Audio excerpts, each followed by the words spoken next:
I want to welcome everybody. We are Elder Options. That is your senior resource link to all things that seniors might have questions about in North Central Florida. We have a special presentation that we do, an interview series called COVID Conversations, where we really just ask questions that have come up during this time to a professional. They're not questions that maybe we want to answer ourselves. And so why not go to the source and get those questions answered? And I really appreciate everybody taking some time from their schedules and joining us. Okay, and while everybody is kind of doing those questions, I want to go ahead and introduce some of the people who helped put this together. My name is Judy, and I am the Outreach and Education Specialist here at Elder Options. And what I do is I go out in the community and I educate and share information. And one of the topics that we are really focused on is making sure that everybody has access to good information about vaccines, particularly COVID and the flu. And so that's kind of what I do. And then our supervisor here, Lisa Canarac, she is the coordinator for our outreach and education, and I'll let her say hi real quick. Hi.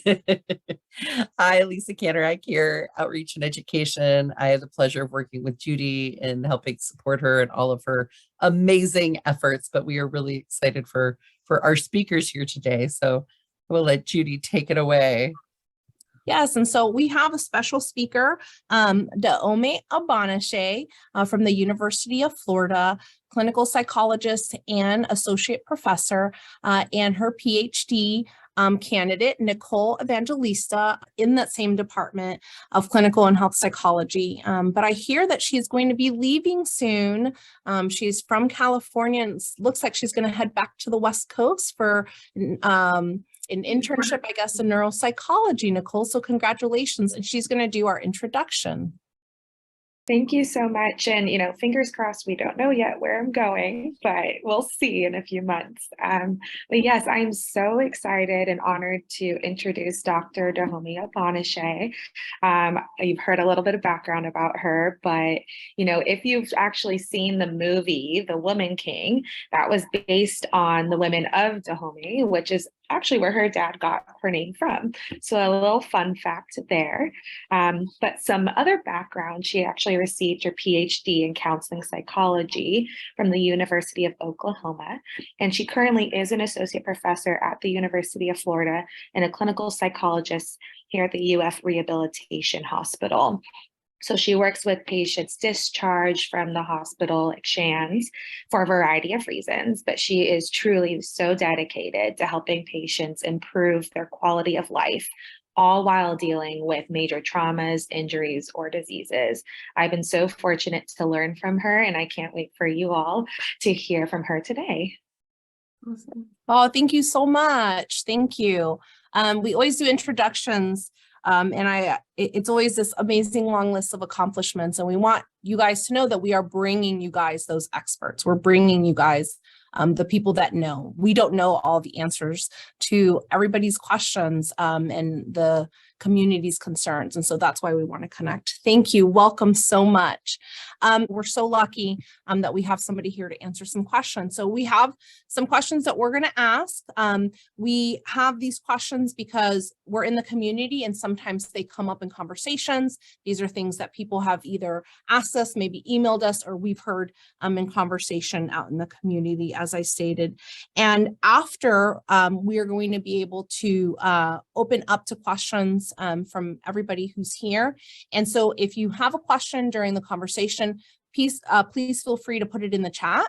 And then at the end, we can get to as many of those as possible. And then that way, you may have a particular question that we're not going to ask that we all want to hear from. So the first question, and again, thank you so much for joining us, is really right to mental health. We want to know what mental health concerns or issues have you seen increase during the pandemic, especially as it relates to the older population? Definitely, the big ones that we think about, we're seeing a significant increase in depression and anxiety. And I have a little bit of infographics from the CDC if you guys want numbers on that. Let me share my screen really quickly. where we're going to share here like that. And one more. Hold on. Boom. Can everybody see that okay? Cool. So the CDC is definitely seeing an uptick. And even though that they're saying that younger people were hit the hardest with regards to depression and anxiety, every single group has seen a significant increase in anxiety disorders and major depression disorders. And so there's really hasn't been a demographic group that was not hit in some way as a collective with regards to an increase in some of these mental health concerns. And a part of it is just the function of the anxiety that's in the environment around us. So emotions are contagious. If we walk into a room and you can just feel the tension in the room, you'll feel that anger in the room. That's a contagious emotion, right? You can walk into a room and people are laughing and you want to laugh and you don't even know what we're laughing about, right? But right now, especially at the peak of the pandemic, the feeling that was out there was anxiety, a lot of anxiety, worry for me, worry for the ones that I love, worry for our community and so forth. And then the devastation post, the impacts of that, right? Of grief and depression and hurt and pain. Those things were really sitting and in that environment and weighing on people's well-beings. So there is a definite impact that we see on an increase in depression and anxiety throughout our communities. If you want, I can kind of even go in detail and say like, okay, well, what does that look like? And the main reason why I think that's an important conversation to have is, believe it or not, depression is almost very personal. And it can also look different depending on what I'm going through, right? Same thing with anxiety. It can look different, whether it's triggered because I've lost somebody that I loved, or maybe it's triggered from a health event, but it can be other things. And even for me, each one of those experiences can look a little bit different for someone, right? So I'd like for everyone to just take a second and kind of think about what thoughts, behaviors, emotions that you associate with depression, right? Are there anything on this list that you guys feel like should be included or that I've left off?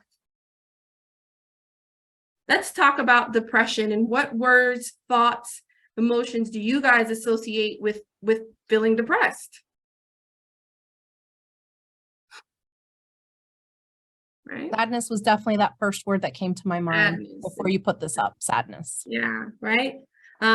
Suicidal, that's the scary word, but a lot of people don't ever get to that point, but maybe tearfulness and heaviness. But for other people, the other emotions that are important to note, or sometimes it's apathy and numbness. I just don't care. I'm not happy nor sad, or uninterested, feeling like you have no purpose.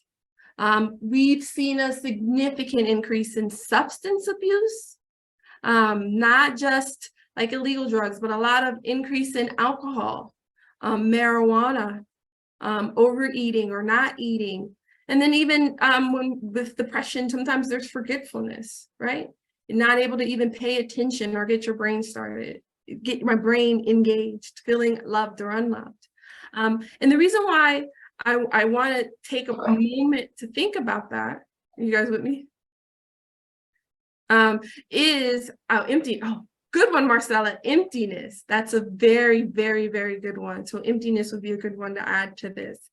The reason why it's important is, one, like I said, everybody's depression is different. But if we know ourselves, if I know what that looks like, then I can do something about it. When we think about numbness and how dangerous numbness is, when we think about neuropathy, all right? Your doctor, when you're coming in and you're talking about neuropathy, that's a really big deal for the doctor, because then you don't know when you're in danger. You don't know if you have a cut or a wound, or you don't know if there's something you need to attend to. Well, what if our emotions are the same, right? Depression is there to tell us something. Maybe we need to make a move or fix or change or do something. And it's also the same thing with anxiety. It's there for a reason. And so to understand that, then now we're empowered to do something about it. Understanding what that means for you is really, really important. So that way we can kind of be able to be active and do something about it. So for me, I can tell you for sure, I was talking about this with Nicole before the presentation. One thing that I noticed that I do when I'm depressed is I'm late more often. I have a hard time just getting up and going. And so, you know, for somebody who tends to run a little bit late, I might be an hour late. And it's because I'm doing a whole lot of work to just get myself ready to go, to talk myself into going. And when I start to do that, then that is telling me something, that there's some other things that might be going on.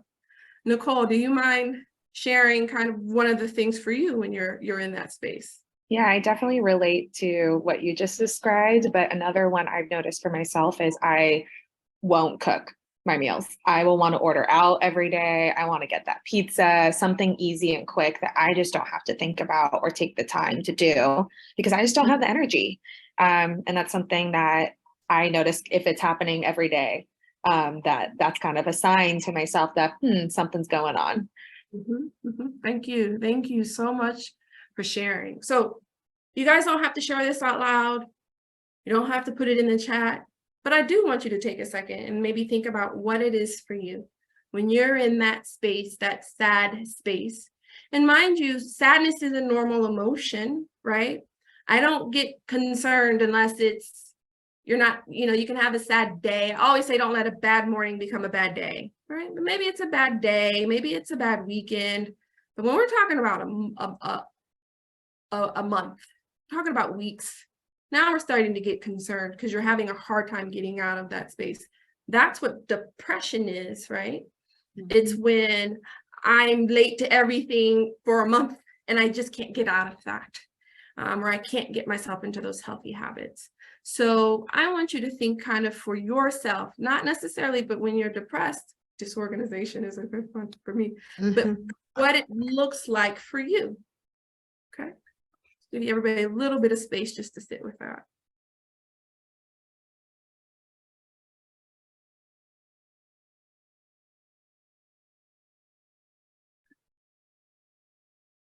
Anxiety is the same. So let's think about that. Definitely when we think about anxiety, the words that a lot of people will talk about is I'm worried more, I'm afraid, I'm on edge, I can't sleep, I'm short of breath, things like that. But what might be some other words that, or other behaviors or emotions, antisocial, that come up with anxiety for you guys? Definitely antisocial. Well, I've had anxiety attacks. Yeah. My chest starts hurting and I'm not sure if I should go see about it or if it's just anxiety. And if you go to the hospital and you say you have chest pains, they're going to keep you. So that's another part of anxiety that I don't want to not check, but I don't want to go stay at the hospital. Yeah, right?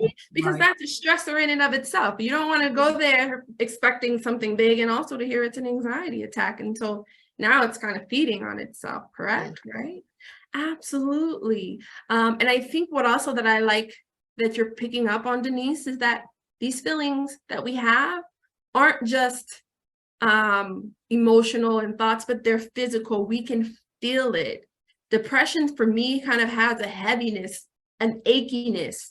Like I feel like I feel achy. When I'm anxious, I will walk around looking like a football player. I got a massage once and he asked me if I did free weightlifting and I was mildly insulted, but it was because I carried all this stress like this. I was walking around like this so hard, my muscles were so tight and tense. It's a physical way of feeling these emotions. The other things that I want to add in there, or not wanting to leave the house, somebody said that, difficulty relaxing, sleeplessness, anger.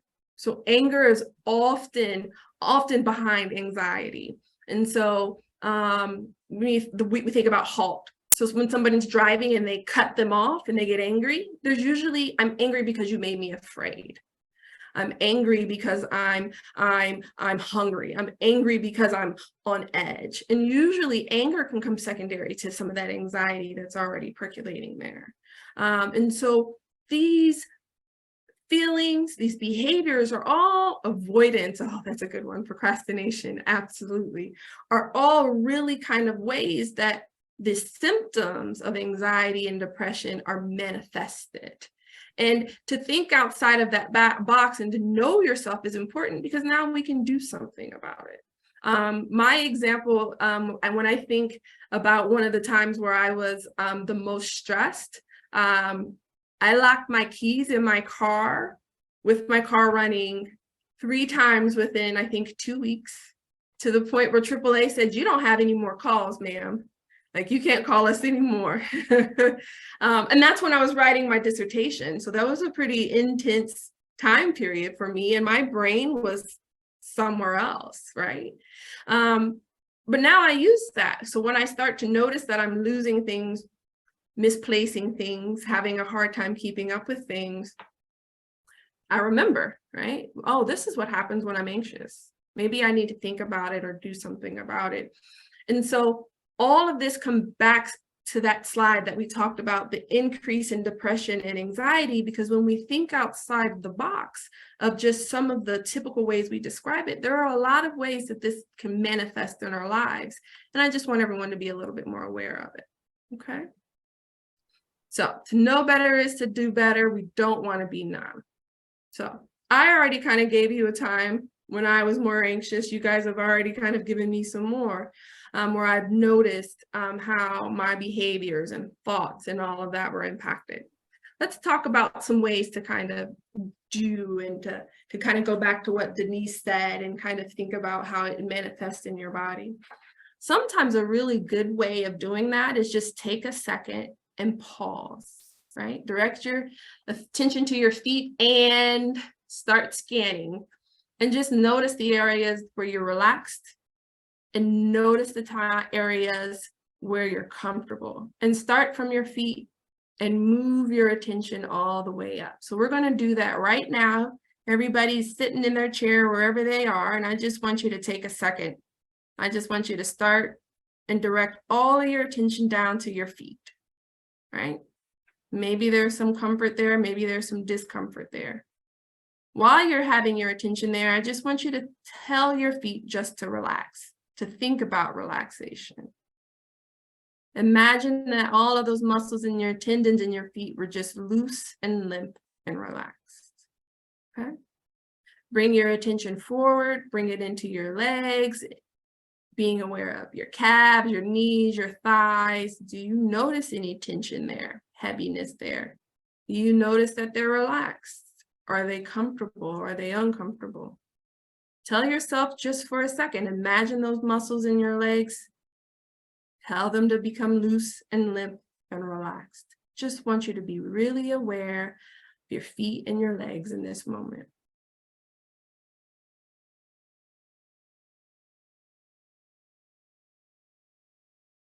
Bring your attention forward, your gut, bring your attention to your gut and your stomach and your lower back. And for some people, that's areas of pain or discomfort.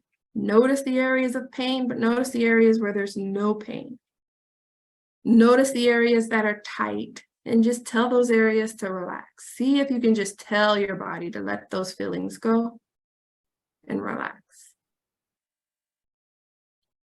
Bring your focus forward into your chest, into your shoulders. I notice my shoulders are going up now. And tell those shoulders to loosen up. Tell that chest to loosen up. Allow yourself to take a deep breath. Notice where the comfort is. Notice where the tension is. Tell your body to relax. Finally, we're going to go into that neck, into that head. And I just want you to scan the body for areas of comfort, areas of tension, areas of pain. Where do you feel comfortable? Where do you don't? And wherever you can, just tell your body to let go, become loose, and relax.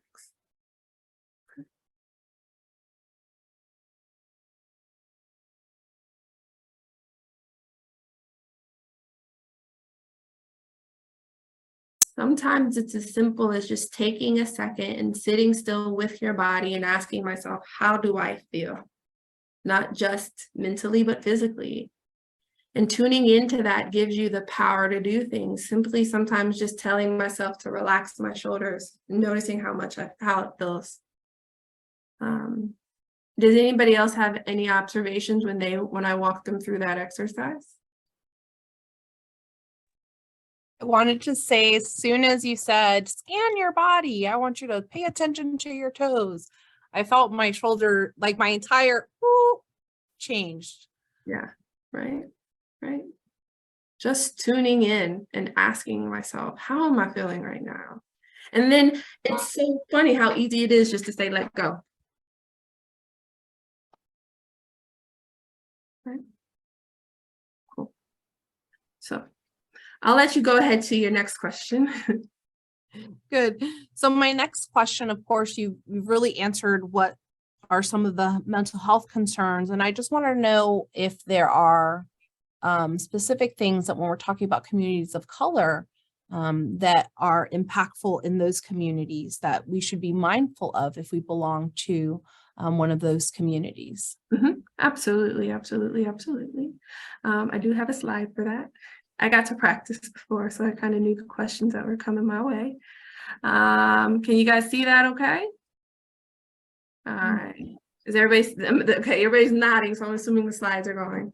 So we all know the statistics right now that communities of color were the most impacted by the virus itself. So most impacted with regards to not necessarily getting sick, but having some more of the adverse impacts of it, including prolonged hospitalizations, prolonged health effects, death, as well as some of the other negative outcomes associated with the disease, as well as not just their physical health. I didn't include the infographic, but African Americans and people in the Latinx community were more likely to work in essential roles of service, whether they're nurses, whether they're bus drivers, whether they're grocery workers and hospitality. And as well, Latinx groups were also experiencing increased risk for negative outcomes from the virus themselves. Then there was also the social unrest that kind of came from the increased isolation and people at home watching the experiences that were going on with George Floyd, Black Lives Matter, the assaults in some of the Asian American communities, and just that stress related to that. We've talked about the contagion of stress. And so there is a negative, there is this kind of community specific kind of outcomes that were hitting some of these underrepresented groups, unfortunately. And I'm kind of just going through some of the infographics so that way you guys can kind of see the impacts not only on Asian American communities, but Native American communities as well, with regards to how hard the hit was of COVID, and then for Native American groups as well, access to vaccinations and access to the treatments that they need. When we think about the impact, I think we can think about like the mood piece, and we've talked about that, but I kind of want to go a little bit more into some of what it means to be in that social impact.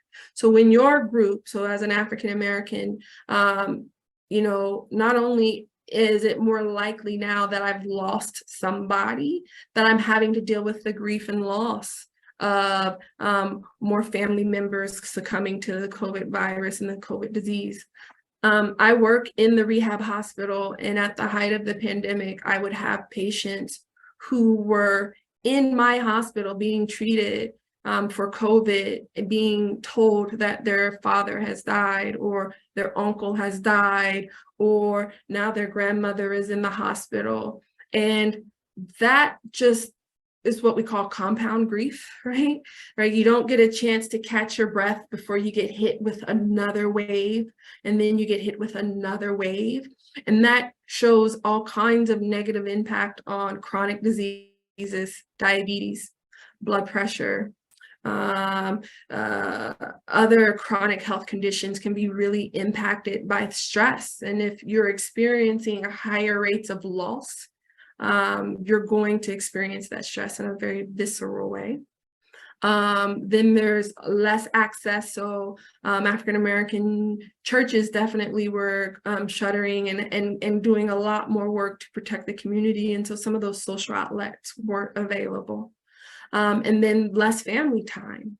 I love the icebreaker because almost everyone's response was time with family and what we get to do with family, and how much being removed from that can be a social hit.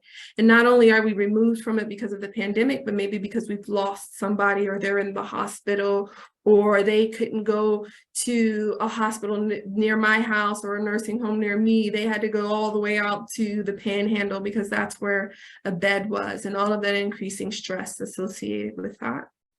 And then we talk about the economic impact. So for me, I'm thinking you can't lose over 1 million members of your community and not notice their lack of contribution to your healthcare, right? We've lost doctors, we've lost dentists, we've lost, caregivers, that grandma who could always watch your kids at the last minute. We lost, the elder at the church who kept it open for us to come in for a few extra hours if we needed extra childcare. We've lost people that have kept this economy going, or those people have had to now shift because they've had their own long COVID, or they're caring for other people. And so there's this prolonged economic impact on the community when you lose a huge portion of the people who were contributing, whether they were contributing by working or supporting those around you. And that impact is still being felt by everyone. There's a lot of, theories about how the current recession that we're in is directly related to the pandemic that we were all experiencing. And for groups that are already kind of lower, like more likely to be hit by unemployment, and groups that are or more likely to be able to have jobs that provide insurance, they're going to feel this impact in a real way. As well as especially with Latinx and African American communities, with regards to chronic conditions. So chronic conditions make your recovery more prolonged and more difficult. So that health impact on you, but also less access to your healthcare providers who maybe have shuttered or closed, are going to be significant and aren't going to be counted and included very clearly in statistics, right? So that's what I'm thinking. So go ahead. With that in mind, I was going to ask you that question that you have up, which is, what would you like people in communities of color to know about mental health? Yeah. Oops, let me go back to the screen share. I have dialed a graduate student. If this doesn't go well, it makes me feel a lot more secure. Here we go. Most important to me, I spend a lot of my time telling people, like, this is normal. You're not crazy. You're not weak. You're not losing it.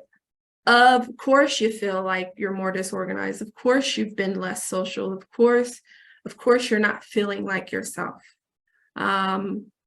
Take a moment to think about what we went through. I can already tell you right now, if I had a time machine and I could go forward to 40 years and I get to meet somebody who hadn't been through what we've been through, they're going to say, oh, I could have never have done that.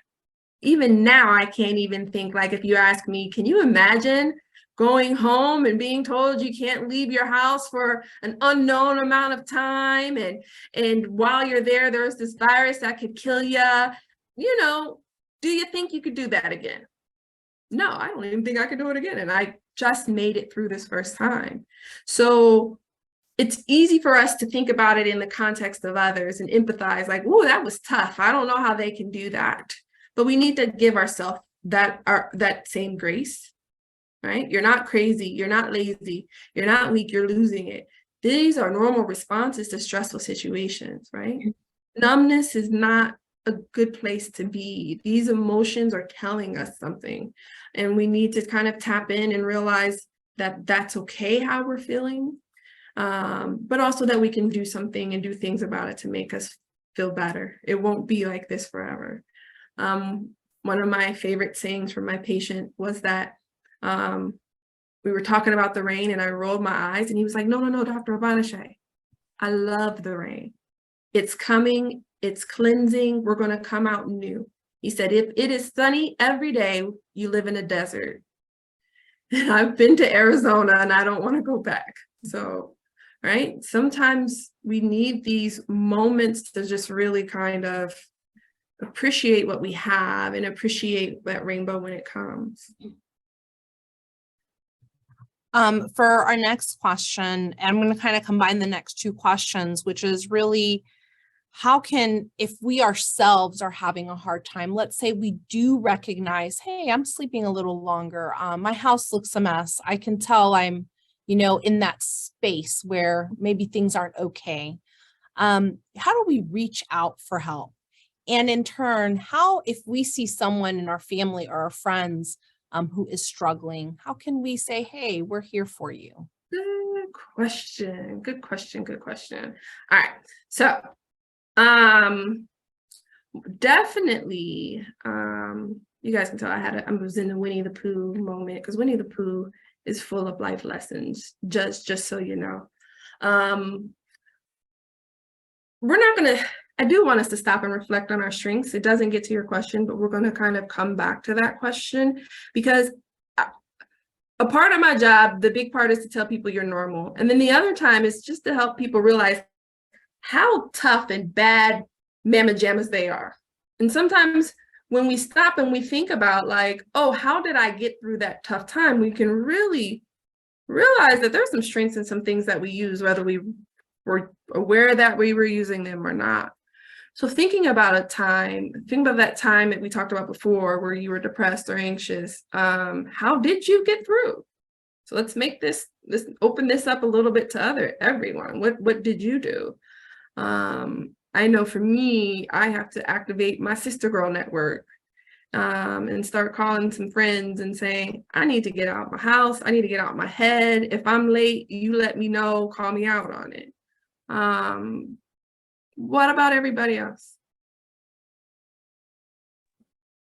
I know during the pandemic, I started Zooming with a lot of people, just same thing, got to see your buddies. Mm-hmm. Mm-hmm. I think I do the same thing. We have a girls' life group every Friday night. So we kind of bounce off each other. Sometimes we don't do a Bible study or anything. We just find out just to check in. Hey, what's going on? How's everybody doing? What's da-da-da? Especially when it first happened, when the COVID, when we knew it wasn't just a 2-week free time, When I left my job, that's what she said. My doctor called and said, you need to go home because you don't want to take this home to your mom. And I was like, okay, I'll see you guys in about 2-3 weeks. I thought it was cool. It was great. And then after about a month, I was going crazy. Mm-hmm. So we started that girls group on Zoom, and it's a safe place. It was a safe place for us. Yeah. Knowing your strengths is a big part of that. And it can be reaching out to people or going in with yourself. Maybe it's picking up that guitar. Maybe it's going for a walk. Maybe it's you're a planner. I just need to plan. Okay, this isn't like me to be so untidy. I'm about to start making my to-do list and things and starting really to kind of get it together. So getting things organized in your mind to get started. So focusing on what you got, your faith, your family, your house, sound mind, sound body. There's so many things that we could add to that list, but we want to kind of change our focus from what we don't have to what we have. And believe it or not, it's the same thing with our friends. Like when we have somebody that we're worried about and we're talking to a friend, I always say, you don't want to go in there and diagnose and direct and dismiss, right? Like, you know, I don't live in stereotypes. My mom is not a mama that you can go to and be like, what's wrong with you? Are you depressed? I would not survive that interaction. I just want you guys to know that. I'm not that brave. I just like my life enough, right? But what I can do is say, hey, Mom, I've noticed. Mom, I've seen some changes. Mom, are you concerned? Have you noticed these changes? I can talk about it for me. Mom, I'm worried about you because you're not picking up as much. Mom, I see like you're not doing this as much. What are you thinking? And so what I'm doing is I'm acknowledging, I'm asking if she has some concerns. And then we can kind of go back to like being accountable and kind of coming up with some things together. But what you don't want to do is diagnose or direct or dismiss, right? If you truly want someone to help, just kind of be there to open up a conversation. I'm going to go here. And we always don't, so that's me wanting to help someone else. But sometimes do you want to share? Do you want to share with others about where you're at? Because sometimes we don't. I'm going to change it. So believe it or not, I'm not going to be one to say, yes, you need to go and announce and say, I am depressed, I am anxious, I am that. And really because there are some cons and there's some things that I worry about, which is just embarrassment. That might not be that friend, that might not be their ministry. They may not be the one who knows how to make you feel understood or heard or things like that, right? But what you can do is maybe I say to my friend, hey, why don't we check in on a regular basis? You know, you guys have already said that to me, right? I reached out to my friends and we came up with a time to do a Zoom or something together. Maybe you guys come up with a baking circle, because I want to acknowledge that some people on this call might actually still be isolated. Their immune system may not be able to tolerate a vaccination, or they may not, their doctor still don't want them out in that community. So let's have a baking circle, right? I'm not going to tell you I'm depressed, but I know that I need to get up and do something. So I'm going to bake a cake for the group this week. Next week you do cookies, next week you do that. And it's going to be something that gets me up and gets me moving and gets me accountable to others. Because if they make me some cookies, they're going to want that red velvet cake. Okay, Denise? I'm just saying, right? So we really want to, maybe we just find a ways where we can hold each other accountable in loving ways. It's not saying, oh, you're depressed. It's saying, I want to go for a walk with you. Let's just go outside. Let's go to San Francisco and let's see what it looks like. And sometimes those are the little ways to help our friends without diagnosing or hurting them or helping them. Or we ask our friends what we need. I need someone to work out with. We're gonna have a workout competition, and we're gonna start counting our steps.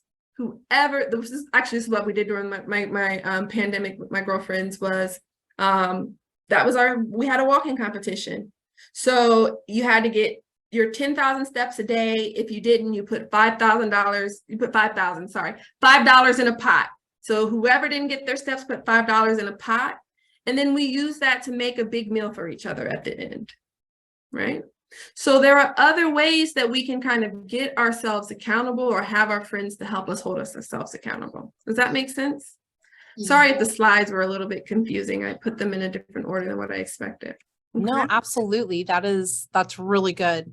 Our last question, and we're running out of time. And so I'm just going to ask you if you have a best. But, I think of mental health. I have learned to think of mental health as something that needs regular checkup. Like I might go to my primary care to see about my physical health. That is something I am learning. And so I would ask, what is maybe what good ways or what are the best ways for us to care for our mental health on a regular basis before something is an issue? Beautiful. I'm going to kick that over to Nicole. Yes, it's such an important and good question. And I think, Judy, you bringing up that we should be thinking about our mental health just as much as we do our physical health. And really, they are so related. We like to say that what is good for the heart is good for the brain and good for the soul. So we can think about, okay, what would we do to want to have a good physical health? Because that might also help with our mental health and our brain health. So maintaining a healthy diet. We can think a healthy, balanced, nutritious diet. For example, we talk about a Mediterranean diet, one with all these healthy fats, with fish, etc. Another thing is staying engaged. We can think about social engagement, physical engagement, mental engagement. So socially, kind of what Dr. Abanishe was saying of, you know what, let's pick an activity and do it together with our friends. Let's have that walking competition. Let's bake that cake together. Let's have that red velvet cake, right? But we could do stuff like that to keep us socially engaged. Another thing is physical activities. I think I saw Christian in the chat here talking about exercise and yoga helping.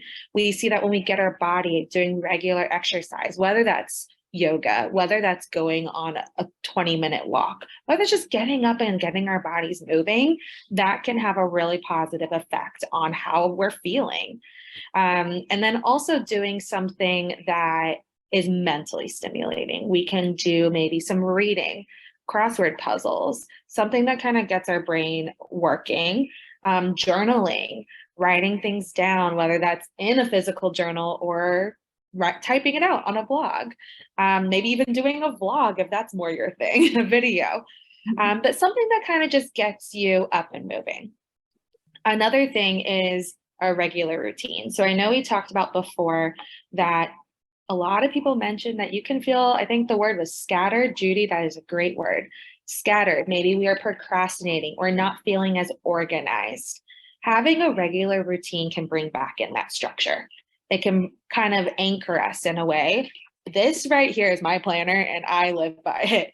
This is something that I use when I feel anxious, when I'm feeling depressed. I like to have that anchor. I have a regular routine. I write down what I want to do, but that also means, okay, I'm waking up at a regular time. I like to have my breakfast and my coffee before I get out the door. I know that at night I have my nighttime routine, but I kind of have this regular routine that keeps me anchored in those moments when I'm feeling really stressed and overwhelmed, because it has that level of consistency. The last thing I'll say is I think Judy also said this in the chat, that gratitude really works for her. And that's something that, like Dr. Abanishe said as well, we can give ourselves a moment of grace, reflecting on those things that we could be grateful for in our lives, either within ourselves, our community, the world around us, but taking a moment to ground ourselves in that moment of reflection and gratitude. That's something that we can do in the morning, we can do at night, we can even work into that regular routine, and working into, like, exactly writing it down in that journal. It's some kind of having that moment of reflection and consistency. I'm seeing a lot of things in the chat here as well of some really wonderful stories of how to recognize moments when we're stressed, and then thinking about how do we keep going forward if this is going to happen again. So I just want to also say thank you, moment of gratitude for those who are sharing their stories here. But these are just some tidbits, but I'll leave it open if anyone else has anything else to share.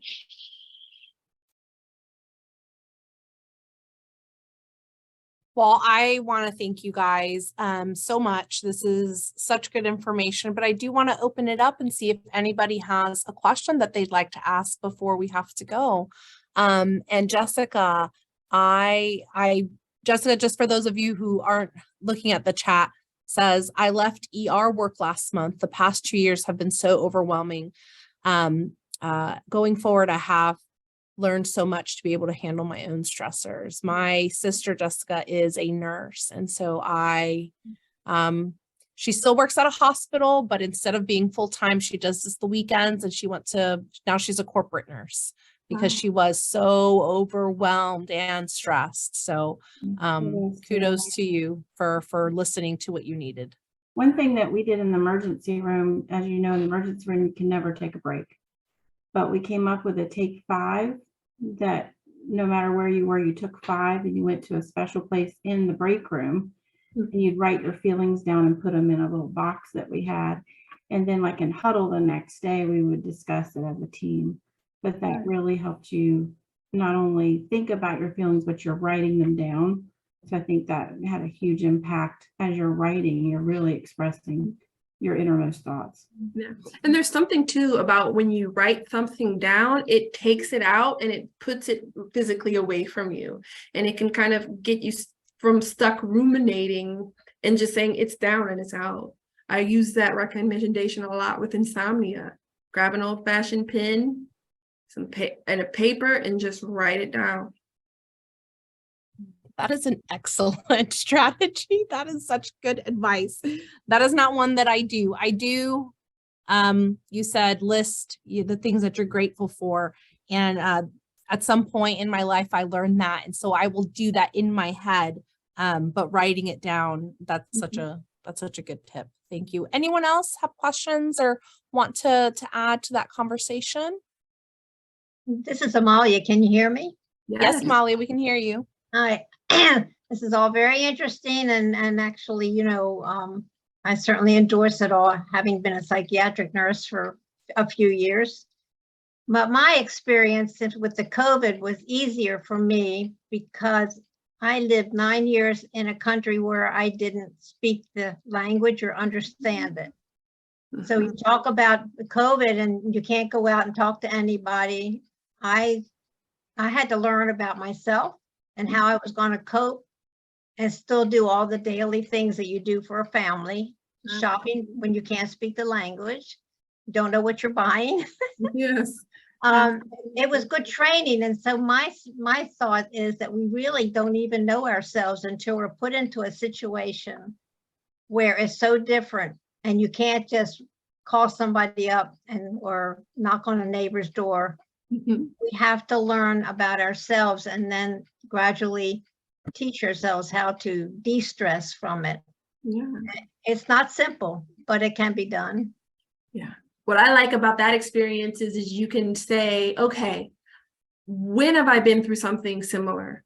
Exactly. What did I learn from that? Right. And no, it wasn't a pandemic, but it was like social isolation and learning how to communicate when communication isn't easy. And then using that to remind you who you are, like, oh, I can do this. And then using that to propel you forward. That's amazing. Right. Well, during COVID though, and you were talking about writing, I wrote my story. Yes, good. It took about 3 years and that's done now. So. Very, very helpful. That's a very good idea.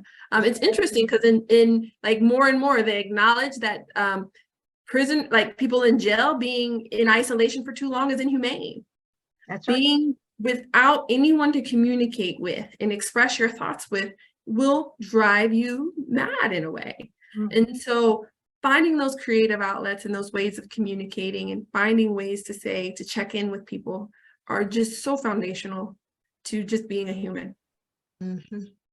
Yeah, I agree. I believe we were made to be amongst each other. You know, I'm not trying to be deep or anything, but God made Adam and Eve. Because Adam was by himself. He didn't like that. And when they took, and especially, I'm telling you, I didn't know how I was going to make it because I like to talk. I guess you guys know that. But once I went through a depressed state, I remember having to depend on God and you need to take control of this. You made me, you fix it, please. You know, and then we started doing things that if I'm going through it, a lot of people are going through it. So we started doing safe things that we could do to engage people anyway, doing things outside. So yeah, I agree. We are made to help each other, to work with each other, to be around each other. So, and eat red velvet cake. So I agree. Social creatures. Well, thank you so much. It is 3, so I'm going to respect everyone's time. I'm going to thank future Dr. Nicole Evangelista for joining us, and Dr. Abanishe, we appreciate you so much and your expertise and honestly your humanity to say, hey, when I experience depression, anxiety, this is what that looks like, because I think it is a universal experience, even though it looks so unique in every individual. So thank you. Thank you everybody for joining us. In the chat, you will see our information, my email, our 1-800 number that you can reach me or Lisa through. And Dr. Abanishe also is sharing her email if you'd like to reach out to her. We are going to put a poll up just to get some feedback from you guys. And thank you. And I hope that you guys have a good day. And I want everybody, when you get off this Zoom, to think of 3 things that you're grateful for and then continue your day. Thank you guys so much. Thank you. Appreciate you. Thank you.